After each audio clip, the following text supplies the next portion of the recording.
Hello everyone. So the next topic is about the citric acid cycle. So in this what we will be discussing is about what is citric acid cycle, who discovered the citric acid cycle, where does the citric acid cycle occurs in case of prokaryotes, then what are the steps in the citric acid cycle. So all this we will be discussing in these slides. So let's get started with the first slide of the introduction of the citric acid cycle. Citric acid cycle. Citric acid cycle is basically also known as Krebs cycle or tricarboxylic acid cycle. So it is the hub of metabolic system.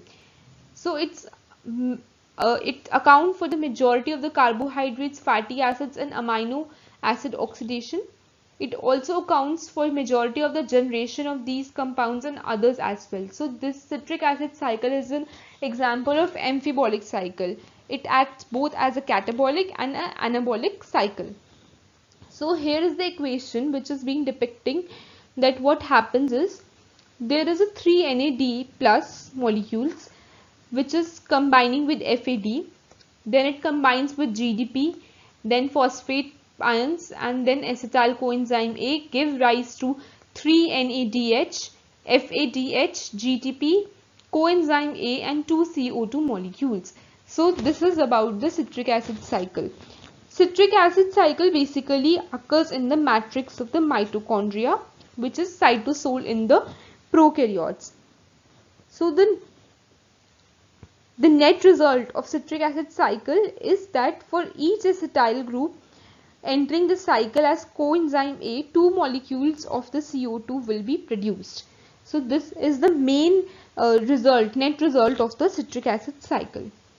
So let's discuss the history. What was the history? So it was being discovered by H.A. Krebs, a German-born British biochemist who received the Nobel Prize in 1953. So this cycle occurs in the matrix of the mitochondria, which is the cytosol in the prokaryotes. So in 1930, it was established that the addition of lactate, acetate, succinate, maltate and alpha ketogluteric acid and citrate and isocitrate when added to the muscle means that they stimulated oxygen and consumption of the CO2. So this was the experiment which was being done. So in 1935, what happened is Albert Sins, another scientist, showed that succinate gives fumarate, then it will give maltate and then oxoacetate. Then comes the next scientist, that is Karl Martus and Franz Schnupp. They showed that citrate will give rise to cis-aquinotate, that will give rise to isocitrate, then it will give rise to alpha glutarate, and succinate will give rise to fumarate, then maltate, and then oxaloacetate. And finally in the 1953, H.A. Krebs, a German British biochemist, he received the Nobel Prize for this because he discovered the citric acid cycle. So the next scientist which comes was the Martus and Noob. They showed that the pyruvate and oxoacetate could form citrate non-enzymatically by the addition of peroxides under the basic conditions. So what Krebs showed? The Krebs showed that succinate is formed from fumarate, maltate or oxaloacetate, and this is interesting because it was shown that the other way worked as well. So pyruvate can form citrate enzymatically. So pyruvate, when it is combined with oxaloacetate, it will give rise to the citrate and the carbon dioxide. So the interconversion rates of the intermediates was fast enough to support the respiration rates. So this was being showed by the curve. Then this is the basically overview of the citric acid cycle. The glycogen give rise to glucose and which give rise to pyruvates. This is a whole cycle of glycolysis in which glucose will form glycogen will form glucose, then it will form fructose, then fructose 1,6-phosphate. All this will be covered in the glycolysis cycle. So finally the end product of this is pyruvate. The pyruvate uh, will release the CO2 and it will give rise to acetyl coenzyme A. So when acetyl coenzyme A combines with the amino acids and the fatty acids, they will give rise to citric acid cycle and they will release the two molecules of CO2. So as I have told earlier also, that the net result of citric acid cycle is for each acetyl coenzyme A entering the cycle as acetyl coenzyme A, two molecules of CO2 will be produced. So here there are two molecules of carbon dioxide which is being produced. So this is basically general overview of citric acid cycle. We will be discussing the whole of the process of citric acid cycle in the detail. So this is the citric acid cycle. The round citric acid cycle which I have shown in the previous slide is the whole of the process of citric acid cycle. That what are the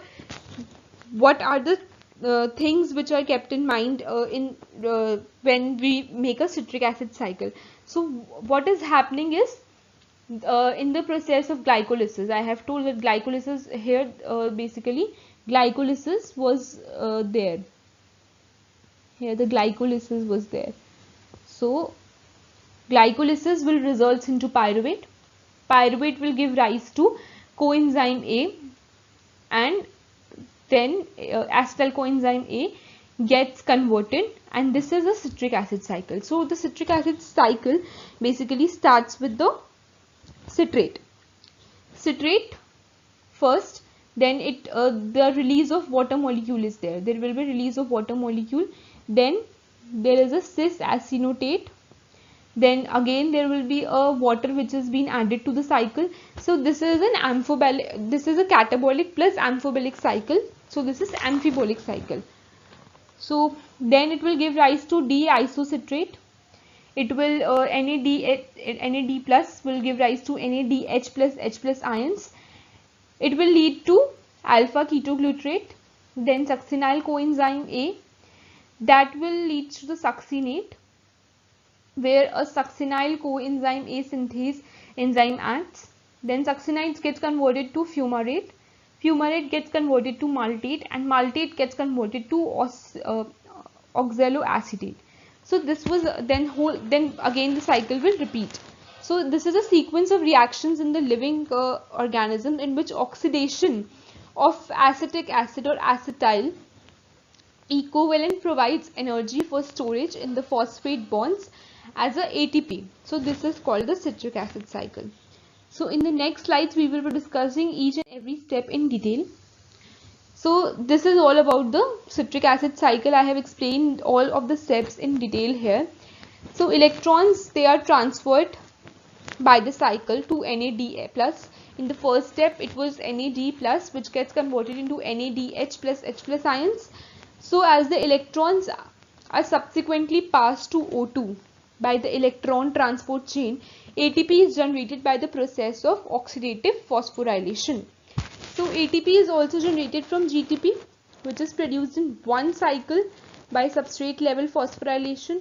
So the oxidation of the carbons of acetyl coenzyme A to carbon dioxide, they require capturing of 8 electrons from the molecule. So by reading this and by just seeing the diagram, you will understand in a better way that at what step we are talking about and at which step we are talking about these things.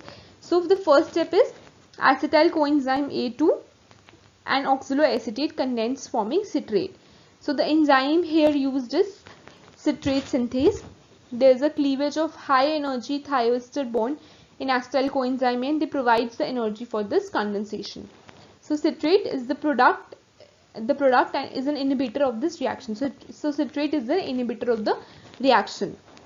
So next step is the second step is the citrated isomerized to isocitrate by a rearrangement of the molecule. So the enzyme used is at every point in the cycle there is a mention of enzyme, that what enzyme is being used at which step. So enzyme used is acinotase. Acinotase serves as an enzyme bound intermediate and under physiological conditions this is an unfavorable reaction favoring citrate formation. So this was about the second step. Then third step is about the isocitrate, which is being oxidized to alpha ketoglutarate. So in the two step reactions, there is the first step is about the oxidation and then a decarboxylation. So there are two steps in this. So CO2 is produced and the electrons are passed to NAD plus to form NADH and H plus ions. So this step captures 2 of the 8 electrons present in the carbon of acetyl coenzyme A. So enzyme here used is isocitrate dehydrogenase. The next step is about the fourth step, in which alpha ketoglutarate is converted to succinyl coenzyme A. So this is an oxidative decarboxylation reaction in which CO2 is released and succinyl coenzyme A and NADH and DH ions, H plus ions are produced. So this step captures another 2 electrons from carbons of acetyl coenzyme A. So enzyme here used is the alpha ketoglutarate and dehydrogenase. The next step is the succinyl coenzyme is cleaved to succinate. So in this, the cleavage of high energy thioester bond of succinyl coenzyme A energy for the substrate level phosphorylation of GDP to the GTP. So enzyme used here is the succinate thiokinase, that is succinyl coenzyme A synthase. The next step in which the succinate gets converted is oxidized to fumarate. So when succinate transfer 2 hydrogen ions together with their electrons to FAD, which forms FADH2. After this step, 6 of this electron from the carbon in acetyl coenzyme A have been captured. So this enzyme will be succinate dehydrogenase. The next step in which the fumarate is get converted into maltate. So in addition of the water across the double bond, so enzyme used here is fumarase. Then maltate is oxidized, regenerating oxaloacetate. So when completing the cycle, 2 hydrogen along with their electrons are passed to NAD plus and they produce NAD plus, NADH and H plus ions, and the finishing the capture of the 8 electrons from the carbon of acetyl coenzyme A. The enzyme used here is the maltate dehydrogenase. So each molecule of acetyl coenzyme A which is entering the citric acid cycle will what will it give? It will give 2 CO2, that is 2 carbon dioxides, then 3 NAD plus, 1 FADH2 and 1 GTP. So this is the main thing which have to be keep in mind, that if each molecule of acetyl coenzyme A is entering the citric cycle, then it will give 2 CO2, then 3 NADH, 1 FADH2 and 1 GTP. So this was all about the citric acid cycle. So these are some of the references which I have listed. So thank you.